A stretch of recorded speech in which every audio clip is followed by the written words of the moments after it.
Il y a dans cette déclaration quelque chose qui doit être entendu et qui va au-delà de la simple écoute de la parole de Dieu. Car les habitants de Jérusalem et leurs chefs ont méconnu Jésus et en le condamnant, ils ont accompli les paroles des prophètes qui se lisent chaque Shabbat, Acte 13, 27. Que disaient donc les prophètes? Il ne s'agit pas ici des termes, ni des déclarations, ni de la manière de s'exprimer, mais de l'effet produit par ces paroles.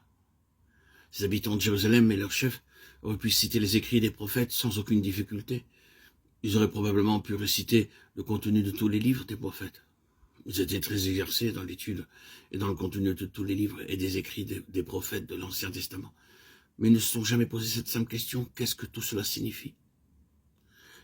Quelles en sont les réelles implications? Que recherchaient donc ces gens-là? Comme ils n'ont pas agi de cette manière, ils ne sont jamais allés plus loin que la lettre. Posons-nous cette question. Qu'est-ce qui est plus profond, qui va au-delà des écrits et des déclarations des prophètes?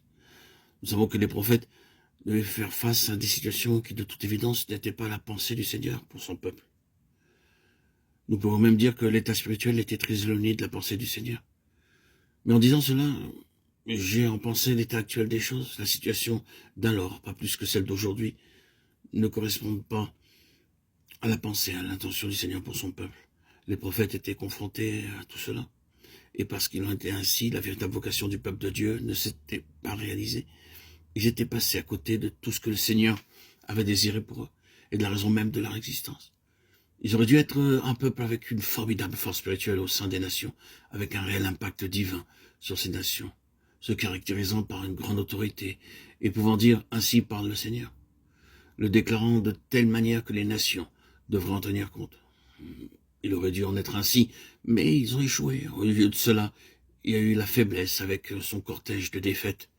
Les prophètes ont cherché, de toute évidence, les causes de ces situations pour sortir de cet état déplorable et de cette tragique défaite. Pour y parvenir, bien sûr, ils sont allés de l'avant, faisant preuve d'une attitude positive, et cela malgré un tel état des choses. Ils rappelaient les péchés du peuple, mais les prophètes, de manière unanime, déclaraient que la principale cause de la faillite, c'était la perte de la vision. Le peuple avait perdu la vision originelle, la vision qui leur avait été autrefois clairement donnée.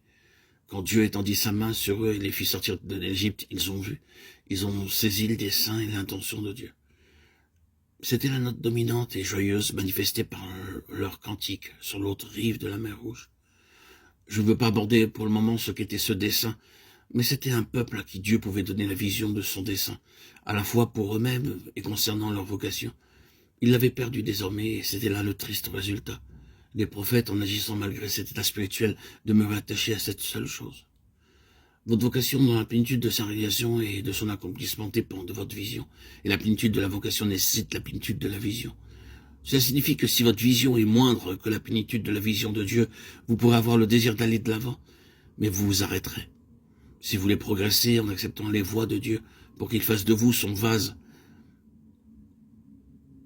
vous aurez besoin de la plénitude de sa vision. Dieu n'est satisfait que par la plénitude de la vision. C'est un fait. Nous ne pourrons aller plus loin que ne le permettra la mesure de la vision reçue, car Dieu nous dit, vous devez avoir la plénitude de la vision et vous désirez parvenir à la plénitude de la vision, de la réalisation de mon dessein. C'est cela la chose qui nous préoccupe. Les prophètes parlaient toujours de cette question. Nous avons précédemment cité Osée 4.6, mon peuple est détruit parce qu'il lui manque la connaissance. Nous pouvons le dire en d'autres termes, mon peuple est dispersé par manque de vision. Vous avez fermé vos yeux à l'égard de mon dessein que je vous ai présenté. Je ne peux plus vous utiliser. C'est une terrible déclaration. Elle est suivie de cet autre passage, Israël est englouti. Ils sont maintenant comme un vase auquel on ne donne pas de valeur. Osée 8.8. Si vous considérez l'importance de cette déclaration, regardons la parole de la prophétie de Jérémie. Est-il donc un vase méprisé, brisé, ce Jéconia? Est-il un vase auquel on n'arrache aucun prix?